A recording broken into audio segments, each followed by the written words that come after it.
अस्सलाम वालेकुम। मैं हूं हनीफ पहलवान, चैंपियन खानपुर। चौधरी कुश्ती चैनल पर खुश आमदीद।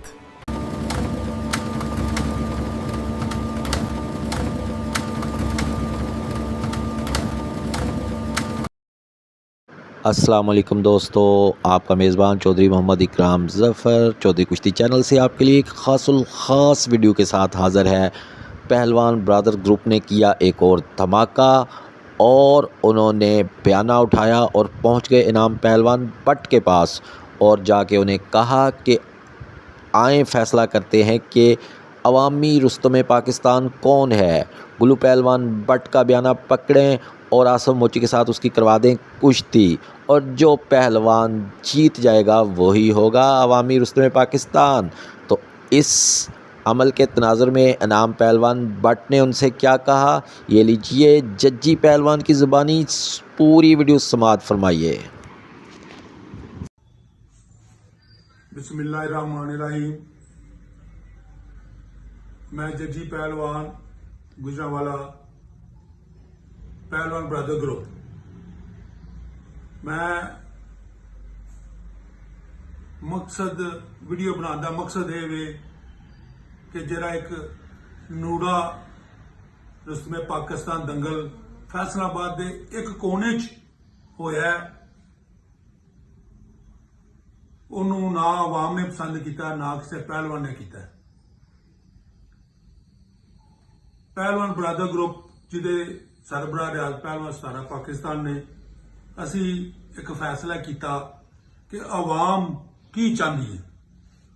आवाम चाहती है कि जेड़ा जेली फेडरेशन ने आसफ पहलवान मोची नाल नाइंसाफी की है ਉਹਦਾ हल किया जाए। ਉਹਦੇ हल वास्ते असी आवाम की ख्वाहिश थे कि पहलवाना की ख्वाहिश थे कि जेड़े आसफ पहलवान मोची ते गुल्लू पहलवान की कुश्ती वेखना चाहते हैं, असी वो कुश्ती कराने का फैसला किया। जिस टाइम असी फैसला किया ते ठेकेदार इनाम पहलवान जेड़ा फेडरेशन का सैकटरी है ਉਹਦੇ कोल गया बयाना करने वास्ते। तो इनाम पहलवान ने कहा कि नहीं, गुल्लू पहलवान नू फलां पहलवान नाल कुश्ती लड़ा लो, फलां पहलवान नाल कुश्ती लड़ा लो।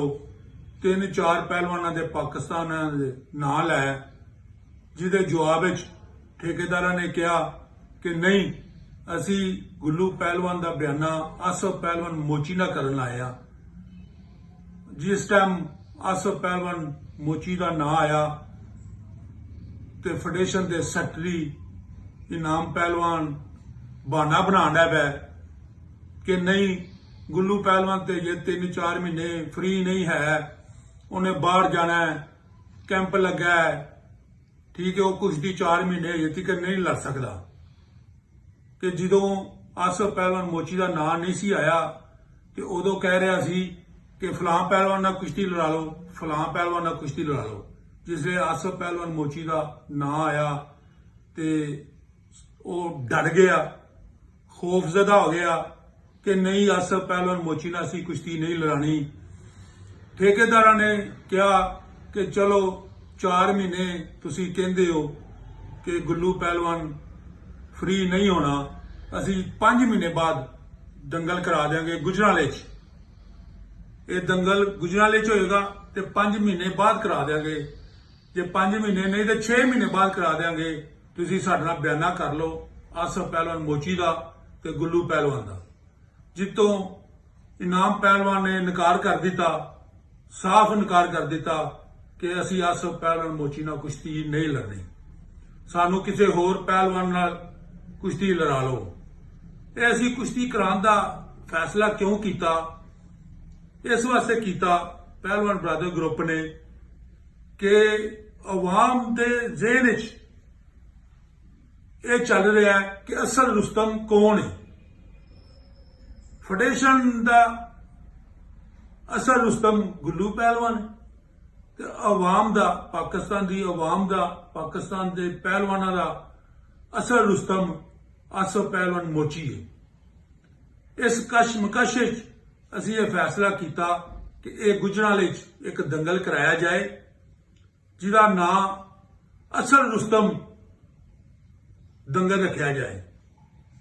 ਜਿਹੜਾ ਕੁਸ਼ਤੀ ਜਿੱਤ ਲੇ ਉਹ ਅਸਲ ਰੁਸਤਮ, ਉਹਨੂੰ ਆਵਾਮ ਵੀ ਮੰਨੇ।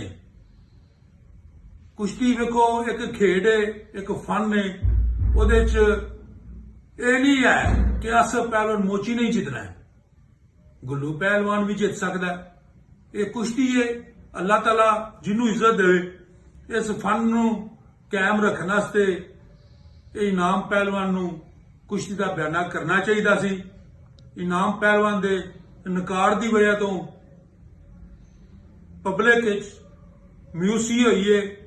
ਪਹਿਲਵਾਨ ਵੀ ਮਿਊਸ ਹੋਏ ਨੇ, ਠੇਕੇਦਾਰ ਵੀ ਮਿਊਸ ਹੋਏ ਨੇ ਕਿ ਅਸੀਂ ਇਨਾਮ ਪਹਿਲਵਾਨ ਦੇ ਘਰ ਵਿੱਚ ਗਏ ਆ ਤੇ ਬਿਆਨਾ ਕਰਨ ਗਏ ਆ। ਉਹਨੇ ਕਿਹਾ ਕਿ ਪਾਕਿਸਤਾਨ ਦੇ ਸਾਰੇ ਕਿਸੇ ਪਹਿਲਵਾਨ ਨਾਲ ਵੀ ਕੁਸ਼ਤੀ ਲੜਾ ਲਓ, ਅਸੀਂ ਆਸਫ ਪਹਿਲਵਾਨ ਮੋਚੀ ਨਾਲ ਕੁਸ਼ਤੀ ਨਹੀਂ ਲੜਨੀ। ਉਹ ਸਮਝ ਲਓ ਕਿ ਉਹ ਖੌਫ ਦੀ ਵਜ੍ਹਾ ਜਾਂ ਡਰ ਦੀ ਵਜ੍ਹਾ ਜਾਂ ਕੀ ਵਜ੍ਹਾ ਹੈ, ਅਸਲ ਤੇ ਇਨਾਮ ਪਹਿਲਵਾਨ ਹੀ ਦੱਸ ਸਕਦਾ ਹੈ। ਮੈਂ ਇਨਾਮ ਪਹਿਲਵਾਨ ਨੂੰ ਮੇਰਾ ਮਸ਼ਵਰਾ ਹੈ ਕਿ ਇਹ ਦੰਗਲ ਹੋਣਾ ਚਾਹੀਦਾ ਹੈ, ਤੁਹਾਨੂੰ ਬਿਆਨਾ ਕਰਨਾ ਚਾਹੀਦਾ ਸੀ। ਇਹ ਪਬਲਿਕ ਦੀ ਰਾਏ ਵੇ, ਪਬਲਿਕ ਪਸੰਦ ਕਰਦੀ ਹੈ ਕਿ ਇਹ ਕੁਸ਼ਤੀ ਪਬਲਿਕ ਨੂੰ ਵਹਾਣ ਵਾਸਤੇ ਫੈਡਰੇਸ਼ਨ ਨੂੰ ਕਿਰਦਾਰ ਅਦਾ ਕਰਨਾ ਚਾਹੀਦਾ ਸੀ। ਹਾਲਾਂਕਿ ਮੈਂ ਸਮਝਦਾ ਕਿ ਇਹ ਠੇਕੇਦਾਰ ਗੁਜਰਾਂਵਾਲੇ 'ਚ ਬਹੁਤ ਅਰਸਾ, ਬੜਾ ਜ਼ਿਆਦਾ ਅਰਸਾ ਹੋ ਗਿਆ ਕਿ ਕੋਈ ਅੱਛਾ ਦੰਗਲ ਨਹੀਂ ਹੋਇਆ। ਇਸ ਵਾਸਤੇ ਅਸੀਂ ਇਹ ਦੰਗਲ ਕਰਾਉਣਾ ਚਾਹੁੰਦੇ ਸਾਂ ਜਿੱਤੋਂ ਇਨਾਮ ਪਹਿਲਵਾਨ ਨਕਾਰੀ ਹੋ ਗਿਆ। ਉਹ ਕਹਿੰਦਾ ਹੈ ਕਿ ਮੈਂ ਆਸਫ ਪਹਿਲਵਾਨ ਮੋਚੀ ਨਾਲ ਅਸੀਂ ਕੁਸ਼ਤੀ ਲੜਨਾ ਸੇ ਤਿਆਰ ਨਹੀਂ। ਇਸ ਵਾਸਤੇ ਆਵਾਮ ਦੀ ਨਜ਼ਰਾਂ 'ਚ ਤੇ ਪਹਿਲਵਾਨਾਂ ਦੀ ਨਜ਼ਰ 'ਚ ਅਸੀਂ ਇਹ ਕਹਿਣਾ ਚਾਹੁੰਦੇ ਹਾਂ ਕਿ ਪਬਲਿਕ ਦੱਸੇ ਕਿ ਅਸਲ ਰੁਸਤਮੇ ਪਾਕਿਸਤਾਨ ਕੌਣ ਹੈ। ਇਹ ਕੁਸ਼ਤੀ ਕਰਾਉਣ ਦਾ ਮਕਸਦ ਵੀ ਇਹ ਸੀ कि असल रुस्तमे पाकिस्तान कौन है जितो इनाम पहलवान नकारी हुए। दोस्तों, आपने सुना जज्जी पहलवान का पूरा पैगाम। उन्होंने सोशल मीडिया पर आके ये दावा किया है कि वो बयाना लेके इनाम भट्ट के पास गए तो उसने गुल्लू भट्ट की कुश्ती किसी भी और पहलवान से कराने की पेशकश कबूल की, जबकि आसफ पहलवान मोची से कुश्ती ना करवाने का कहा। तो दोस्तों, अगर इस तनाजुर में उनका भी मौक़िफ़ आ जाता है तो वो भी हम आपकी खिदमत में पेश कर देंगे। अगली वीडियो तक अपने मेज़बान चौधरी मोहम्मद इकराम ज़फ़र को इजाज़त दीजिए। अपनी दुआओं में याद रखा करें। अल्लाह हाफ़िज़ो नासिर। नुमाइंदा चैनल चौधरी कुश्ती चैनल।